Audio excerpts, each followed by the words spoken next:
পানির পাত্র যেগুলো এগুলোও পরিষ্কার করছি। আসসালামু আলাইকুম এভরিওয়ান, ইনসান এগ্রোর নতুন একটি ভিডিওতে আপনাদেরকে স্বাগত। আজকে আমি দেখাবো এই বর্ষার সিজনে কবুতরের কিভাবে যত্ন নিতে হয়। গতকালকে রাতে আমি 10:30 থেকে বাজে দোকান থেকে আসি। এরপর আমি রাতের খাবারটা খাই। রাতের খাবার খাওয়ার পরে আমি কিন্তু এই ট্রেগুলো প্রথমে পরিষ্কার করি, এবং এগুলো পরিষ্কার করছি আমি একটি কাপড় এবং ভীম দ্বারা। খুব সুন্দর করে পরিষ্কার করছি, ভীম দ্বারা কিন্তু খুব সুন্দর পরিষ্কার হয়।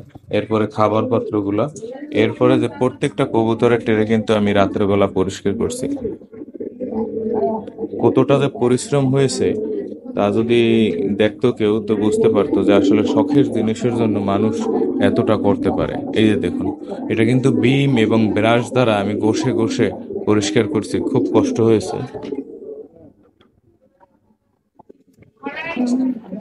আর এরকম কিন্তু আমি একটা দুটো না, প্রত্যেকটা কবুতরের যে ট্রেগুলো আছে এগুলো পরিষ্কার করছি, এবং পানির পাত্র যেগুলো এগুলোও পরিষ্কার করছি। এই যে দেখুন, গতকালকের একটা ভিডিওতে দেখছিলেন আপনারা যে অনেক ময়লা, আজকে দেখুন একবারে পরিষ্কার।